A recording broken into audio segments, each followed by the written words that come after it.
So, what happens when you do the same thing repeatedly over and over? That's right, you get the same result over and over. You are Locked On Trojans, your daily podcast on the USC Trojans, part of the Locked On Podcast Network, your team every day.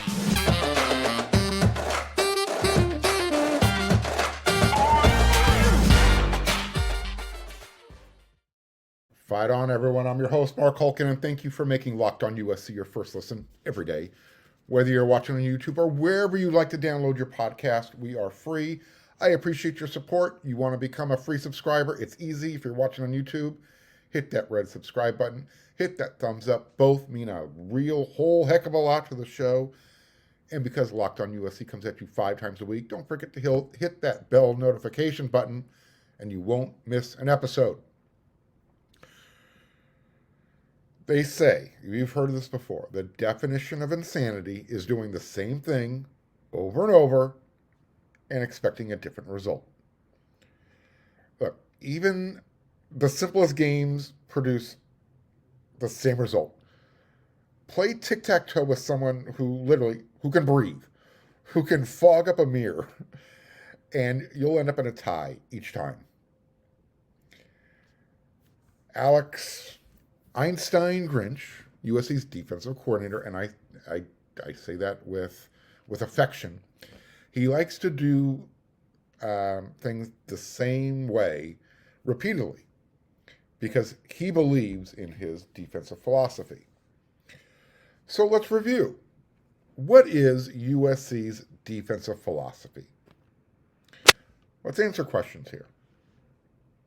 According to defensive coordinator Alex Grinch, who coordinated USC's defense in 2022, that team took away the ball more than any other team last season. That was in year one. According to Alex Grinch, quote, "It's a defense that can bring multiple looks and challenges offenses with speed and agility. It's another one that consistently will do what they do and try to get it done at a high level. We stick to that philosophy of sound, simple, repeatable, adaptable. Our calling card has always been effort and speed." So that's the philosophy of Alex Grinch. It's a speed defense based on maximum effort. That was the way he introduced the Speed Defense 101 back at the beginning of spring camp in 2022. That's how he explained it to everybody in the media. Essentially, it was play fast, keep it simple, stay disciplined, and just keep doing those same things over and over, and then you're going to make the necessary changes. In other words, adapt as necessary. Quote, "One of the things we do from a coaching standpoint is we say if an individual gives us their maximum effort and plays at maximum speed, they're going to have success from an individual standpoint." So that explains the effort part of the defense. Essentially, if you try your best every time you step on the field, you give your best effort, you're going to be successful. I don't know if those two things actually coexisted last year. I don't question anybody's effort last year, but I don't think it gave the results defensively that Alex Grinch or the players were looking for. So here's another simple part of the defense, just for context. It starts up front with this defensive scheme. And the defensive linemen are given one gap to attack. That's it. That's part of the simplicity of it. Now, the gap is going to change, but the position is going to attack one gap. So the goal of this simplicity is to keep things as simple. You've all heard the acronym KISS, keep it simple, stupid. The goal is to get upfield into the backfield as quickly as possible and disrupt plays. Did we see that last year in 2022? So if we know If we know this, then, so does the opposition.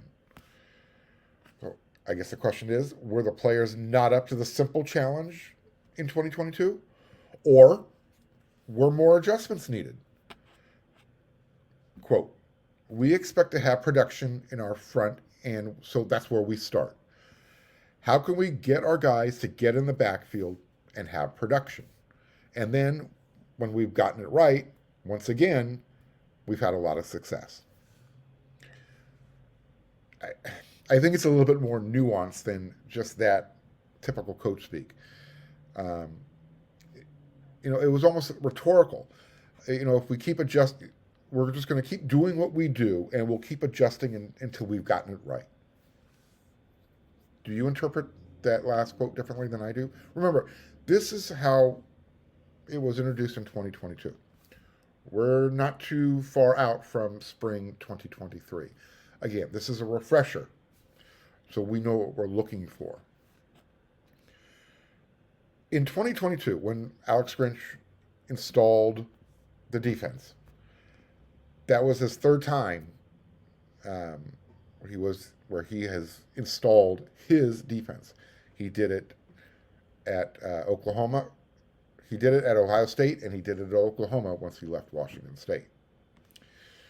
And he said this, when we've gotten it wrong, we've had some tough Saturdays.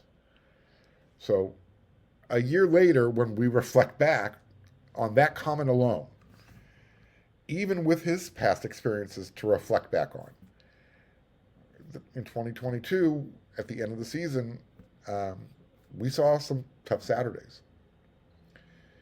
So you can't just say, same as you're going to miss something. He's looking to continually adapt. Obviously, quote, obviously different individuals, different time in college football. As much as things stay the same, things also have a tendency to change over time in terms of what offenses do. But the reality from a defensive standpoint is making sure that you put guys in position to be successful. That's what he said last year before spring camp, at the beginning of spring camp. We stick to that philosophy of sound, simple, repeatable, adaptable. So essentially, Grinch said he doesn't want his defense to be thought of as, not the group that kind of draws stuff up in the dirt each week. We put our guys in position to be successful, and then hopefully let it rip, and then your production can come with it. So last year, were the guys in position to be successful? Or were there not enough guys? We know learning new systems takes time. Even easy, simplistic ones take time to learn. So if we knew he was installing it for the third time last year for the defense, he's got a bunch of new guys this year who have to learn it, who came in 2023. Again, at least it's a simple system to learn. So post-spring camp in 2023, I don't think we learned a lot. Except that maybe there are more players and players that arrived with big expectations. Excuse me. Part of Grinch's philosophy is taking away the ball and then giving Riley's offenses more possessions. Usually when USC has more offensive possessions than the other team, they're going to score more points, be on the winning side of the ledger. Again, quote from Grinch. He said he prefers the active term takeaways to the more passive turnovers. We're going to take the ball away from the offense and get it back to our offense, which increases possessions. But the key thing, too, is we chose to be defensive coaches and we chose to be defensive players. So unless we're scoring touchdowns, we better prevent them. To wave the white flag and say it's tough to play defense, that's just not the way we choose to go. End quote. What we saw in 2022 was the lack of tackling. I think it got lost somewhere in the translation with learning to take the ball away and get it back to Lincoln Riley. Taking away possessions from the other team is still synonymous. Go create turnovers. I think you need to really start emphasizing and focusing on uh, playing defense, tackling, tough, physical minded, because you can still create takeaways without getting the ball back by getting 3 and outs. That's a turnover. That's an offensive turnover for the other team.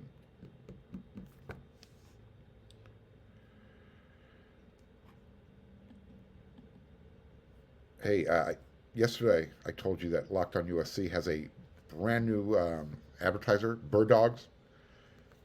I'm wearing them right now. These things are so comfortable.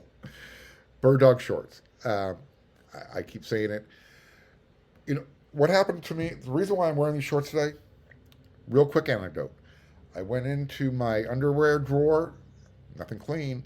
Bird Dogs come with underwear inside the shorts, and they are so comfortable. It's like wearing nothing. And if you're a dude, you know exactly what I'm talking about below the belt line. Comfort is everything. You hate making adjustments throughout the day, unless you're a defensive coach and you're trying to make your players do the defensive adjustments on the field, not their pants.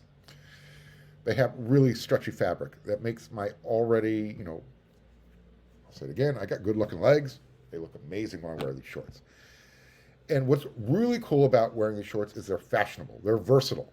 I can go from the practice field to the press box, and that's because of Bird Dog. There's not very many other products out there where you can do that. They give me the freedom to wear one pair of shorts. They also have pants anywhere. I can go to a meeting. If I'm lucky, I can go out on a date. Or if I'm just hanging out, interviewing the players or the coaches, I'm set. So if you are a college football couch potato or a college football dad, you got one of those dad bods, Bird Dogs can make even your body look good. So if you're hanging out on the couch, pick up your laptop, go to birddogs.com/lockedoncollege, and when you enter promo code LockedOnCollege, they're going to even throw in a free custom Bird Dogs Yeti-style tumbler with every order. This thing is cool. It's got a magnetic stopper at the top. Bird Dogs, really cool stuff.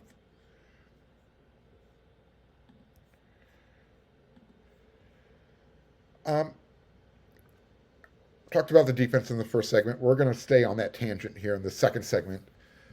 Lincoln Riley gave Alex Grinch and Sean Nua and Roy Manning all the raw materials they needed during this offseason to produce a really top-shelf defensive line. The USC staff, coaching staff, they used the transfer portal and really attacked their needs this offseason. So now, Grinch, Nua, Manning, in no particular order, those coaches, they're going to have to take those raw materials and they're going to have to forge them into some really sharp tools. So, which end of the defensive staff, picture me holding up a staff, is going to be the tip of the defensive spear, so to speak? Is it going to be the interior? Is it going to be the edge, defensive end? Which part of the defensive line? And I know the rush end is its own position, but it's a stand-up position on the line.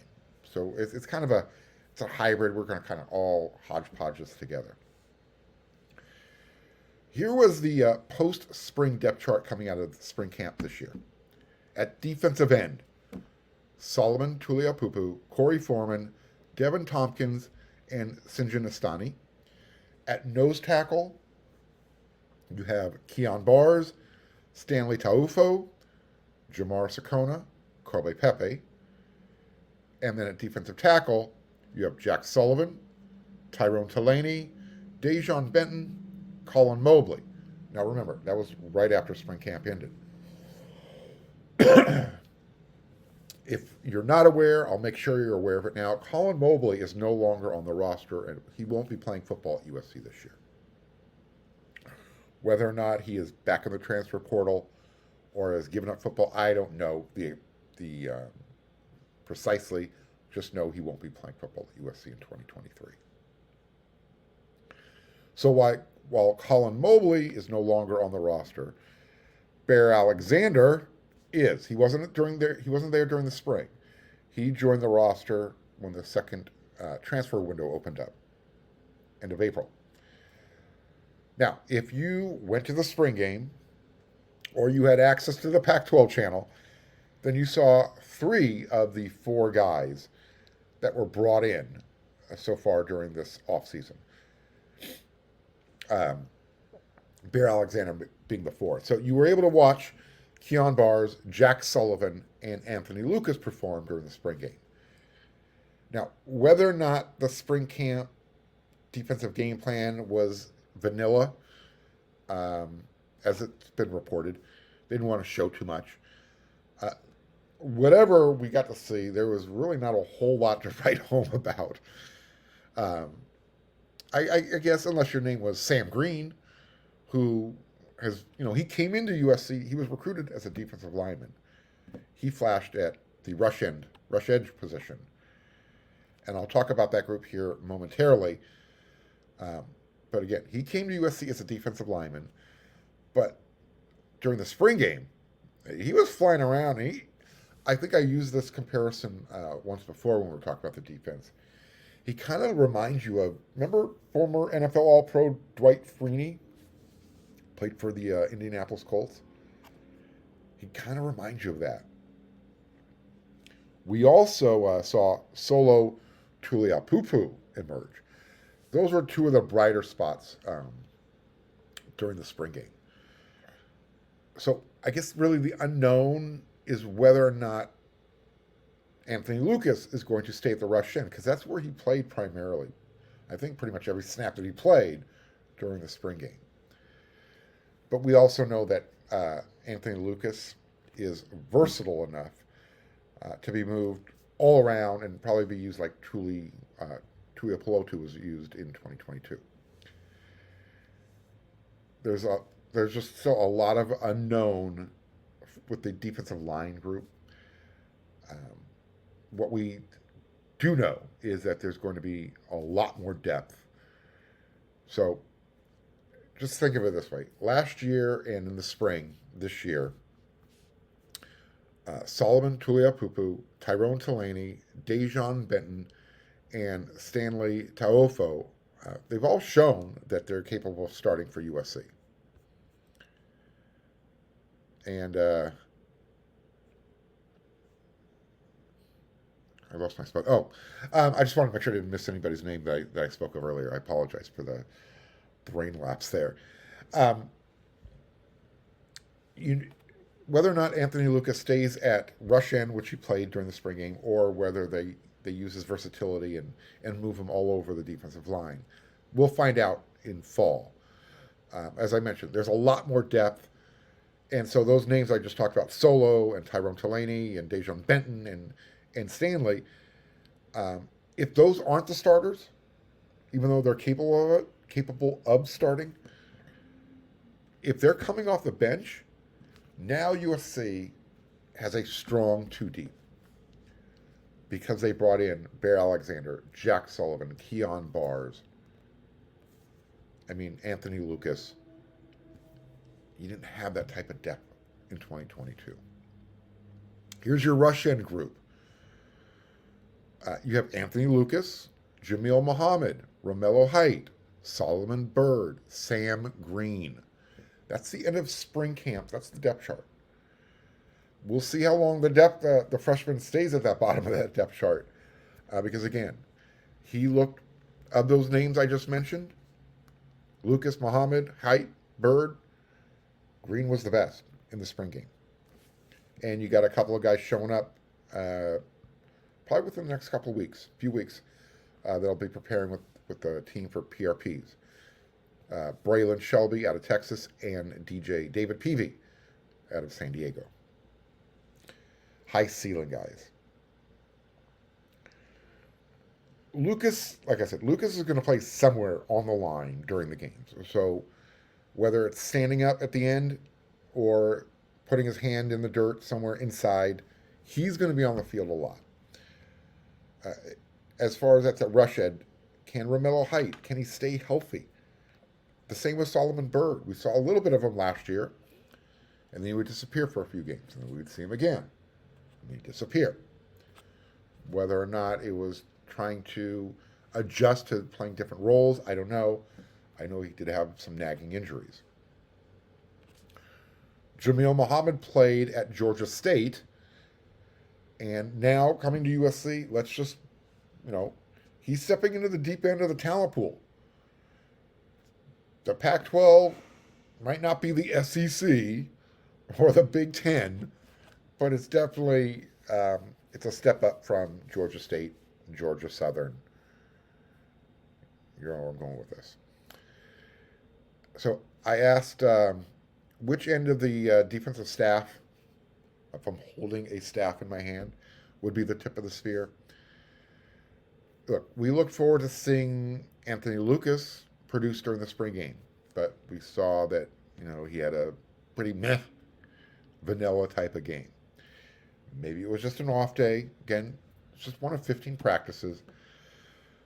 But, every time we talked to his teammates after practice, they kept fluffing up Anthony like they were watching the greatest defensive player they'd ever seen.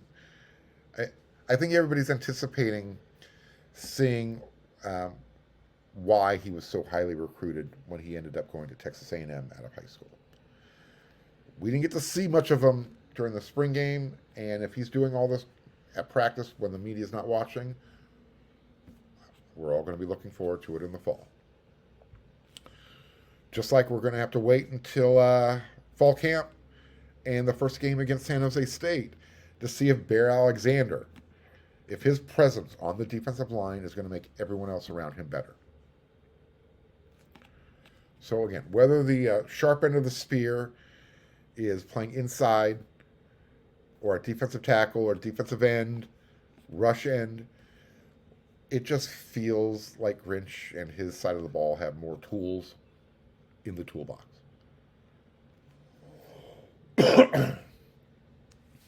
All right.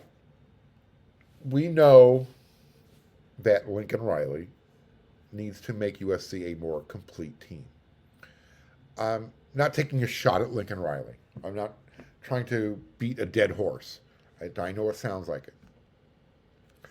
But there was a lot of truth in the comment from Dylan Raiola of why he chose Georgia.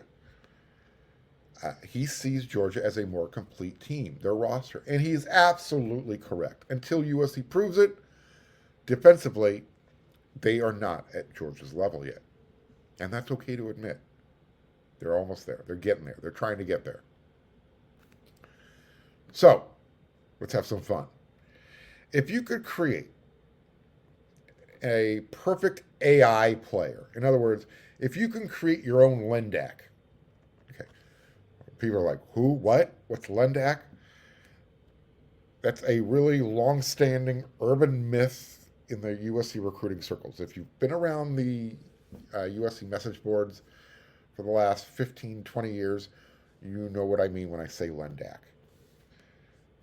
Okay, if you don't, you don't. Sorry. Lendak is like a snipe. It doesn't exist. One day, let's create a profile for what your best USC recruit would look like, and it was people had a lot of fun with it. So there you go. AI was going on way back then, at least on the USC message boards. But if you could add one player from USC's past to this year's team, and let's just play on the defensive side of the ball, who would you choose? I know, it's a completely unfair question to pull one player from USC's defensive history, tradition of excellence. You can't. So let's cheat just a little bit. Pick one player from each defensive position group that you want to add. How's that? Okay? So pick one guy to play on the defensive line, and you still have a lot to choose from. You have, I mean, you could pick anyone from Wild Bunch 1, Wild Bunch 2. Those two defensive lines alone were dominant. But, okay, if you had to choose between, I'm going to narrow it down for you. Big Cat Leonard Williams, Junior Seau, or Tim Ryan. I'm just picking 3 random dudes. Who are you going to pick? I think I know the answer most of you are going to choose. It's not as easy a thing. What about a linebacker? This is where it gets even more challenging. USC has a long history of linebackers. I'm not even going to take the time to name them all off. I just threw out a handful of names here. So if you had to choose between Ray, Clay Matthews, Brian Cushing, Jack Del Rio, again, there are so many to choose from. Chip Banks. Who are you picking? If I'm, like I said, you can't go wrong with any of those 2008 guys. Ray, Clay, Cushing. At safety, who are you going to pick? This one is a no-brainer. If you have any answer other than Ronnie Lott, you better have a really strong argument. What about a cornerback? This hasn't been one of USC's strongest defensive positions throughout the years. They've had a lot of really good ones over the years, but they're not known for it. They're starting to build that up a little bit. I think the right answer is probably Adoree Jackson. So, you add Adoree Jackson, Ronnie Lott, Brian Cushing, and, I don't know, Junior Seau. Oh, man. To this defense? And you know what you got on offense? You're going to be hearing Salute to Troy, playing Conquest, and Fight On a lot. Traveler is going to get a workout running around the Coliseum. It would be a fun season. Like I said, just want to have a little fun there at the end of the show. That's what we do here at Locked On USC. I'll be back with another episode tomorrow because that's what we do 5 times a week, Monday through Friday. And I think I'm going to bring a little bit of recruiting information, some updates that you can take into your weekend. So until then, until our next episode of Locked On USC, everyone, you kind of know what to do.